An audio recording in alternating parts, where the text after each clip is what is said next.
अस्सलामुअलैकुम वरहमतुल्लाहि वबरकातुहू।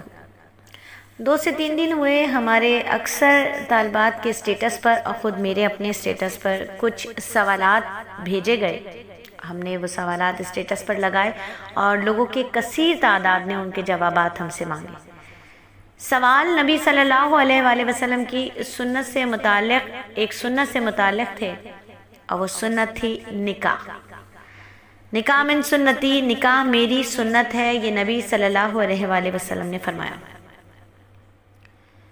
निकाह क्या है, निकाह कब वाजिब होगा, निकाह कब मकरूह होगा, निकाह कब हराम है, निकाह में गवाहों की क्या हैसियत है, इस तमाम के जवाबात देने से पहले एक छोटा सा किस्सा आप सबके सामने और फिर इर्द गिर्द का जायज़ा लीजिए कि आज हम क्या कर रहे हैं। एक हाथी और एक हथनी और एक कुतिया एक ही टाइम में प्रेग्नेंट हो गए।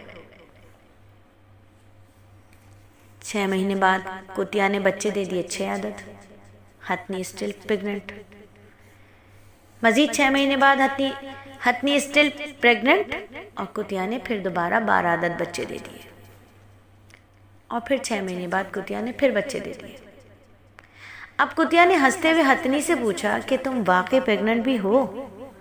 मैं इस अरसे में इतने सारे बच्चे पैदा कर चुकी हूँ, तुमने अभी तक कोई बच्चा पैदा नहीं किया, तो क्या वाकई तुम प्रेग्नेंट हो? तो हथनी ने कहा कि तुमने कुत्ते के बच्चे पैदा किए हैं, जो रोड पर चलें तो लोग उन्हें धुतकारते हैं, और जब मेरा बच्चा इस ज़मीन पर गिरेगा तो ज़मीन को पता चलेगा कि वो एक हाथी का बच्चा है। जब मेरा बच्चा इस रोड पर चलेगा तो लोग उसे हैरत से देखेंगे, उनके देखने में एक चाह होगी, उनके देखने में एक खौफ होगा कि वो एक हाथी का बच्चा है। वो अपना आप बताएगा कि वो एक हाथी का बच्चा है, वो स्ट्रांग होगा, मजबूत होगा। मैं उसकी तरबियत इस लिहाज से करूंगी कि वो अपने झुंड से अलग नहीं होगा, वो अपने झुंड के साथ रहेगा, वो ताकत में, समझबूझ में सबसे आगे रहेगा। तो जानवर भी अपने बच्चों की तरबियत करते हैं। हम देखते हैं एक चींटी अपने कबीले से हटकर नहीं रहती, एक शहद की मक्खी अपने कबीले से जुड़कर रहती है।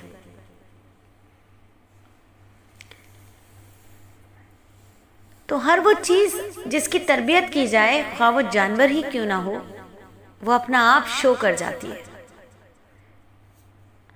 अगर अशरफुल मखलूकात की तरबियत ना की जाए तो आज हम देखते हैं माशरे में इंसानों के लिबादे में शैतान मौजूद हैं। वो बेतरबियत लोग बच्चे थे, उन पर फोकस कम किया गया।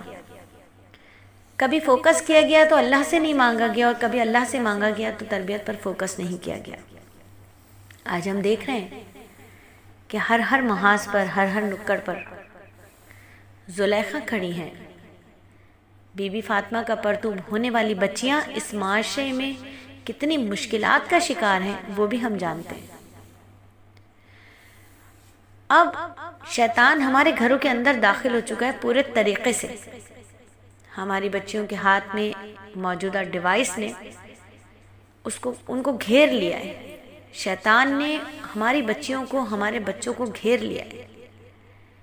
और इस वक्त में अगर हमने अपने बच्चों को स्ट्रांग नहीं किया, मजबूत नहीं किया, उन्हें वो नहीं बताया जिसकी उन्हें ज़रूरत है, तो फिर माशरे में ऐसे केसेस का रुझान और बढ़ेगा जो पिछले कई माह से सोशल मीडिया की जीनत बने हुए हैं।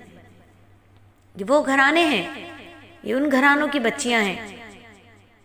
माँ बाप बहुत अच्छे हैं, बहुत तरबियत की, बहुत कुछ सिखाया होगा, बहुत कुछ खिलाया होगा, बहुत कुछ पहनाया होगा, लेकिन जिस वक्त बच्चियों के हाथ में डिवाइस था, माँ बाप ने शायद उन पर उतना गौर नहीं किया जितना गौर करना चाहिए था। जिस तरह घरों के अंदर स्विच बोर्ड लगे होते हैं, माचिस होती है, छुरियाँ होती हैं, हम बचपन से अपने बच्चों को सिखाते हैं कि ये बहुत ख़तरनाक है, इससे हाथ कट जाता है, इससे हाथ जल जाता है, इससे करंट लग जाता है, और हमने बहुत कम वाक़यात ऐसे सुने होंगे कि किसी बच्चे ने अपनी हाथ काट लिया हो छुरी के ज़रिए, या किसी बच्चे ने अपने ऊपर आग लगा ली हो माचिस के ज़रिए, या किसी बच्चे ने अपनी उंगलियां स्विच बोर्ड में फंसा दी हो, करंट लग गया हो उसे। ऐसा नहीं हुआ, क्योंकि हमने उसे पहले दिन से इस ख़तरे के बारे में अलर्ट किया था, उसे बताया था कि ये ख़तरनाक है। लेकिन जिस वक्त हमने अपने बच्चे के हाथ में डिवाइस दी, हमने उसे बिल्कुल नहीं बताया कि ये ख़तरनाक है, बिल्कुल भी नहीं समझाया कि ये कितनी ख़तरनाक चीज़ हम उसके हाथ में दे रहे हैं। और कैसे बताते कि जिस एज में हम डिवाइस बच्चे के हाथ में पकड़ाते हैं, बच्चा उस एज में माँ की सुनने को शायद तैयार नहीं है, वो सिर्फ कार्टून की बोली समझता है, वो कार्टून देखना पसंद करता है, कार्टून की बोली समझना शुरू करता है।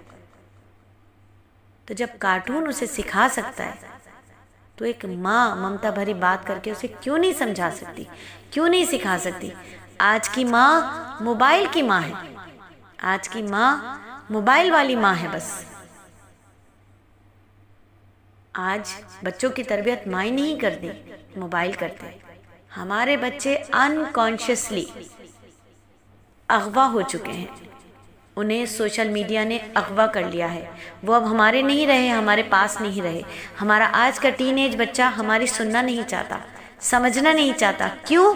कि हमने उसके टीनेज होने से पहले उसके हाथ में जो डेंजरस और हार्मफुल चीज़ दी थी, वो उसके नशे का आदी हो चुका है, एडिक्ट है, वो नशा है उसको, मोबाइल छोड़ नहीं सकता, वो मोबाइल को नहीं छोड़ता, मोबाइल उसको नहीं छोड़ता। और इन्हीं तमाम सवालात के लिए छोटी सी बात, लेकिन थोड़ी मुफस्सिल होगी, थोड़ी तफसील से होगी, उस सुन्नत के बारे में जिसे बातिल चाहता है कि बस अब मुसलमानों के घरों से ये सुन्नत ख़त्म हो जाए किसी तरह, निकाह जैसी सुन्नत ख़त्म हो जाए किसी तरह। और हम बातिल की इस चाल को इंशाअल्लाह कामयाब नहीं होने देंगे।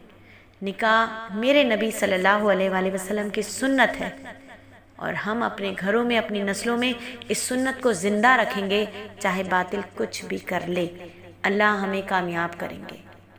और उसी की मेहनत के लिए आज हम इस हल्के में मौजूद हैं, जिसका नाम तरबियत ज़िंदगी और उसवाए रसूल सल्लल्लाहु अलैहि वसल्लम है।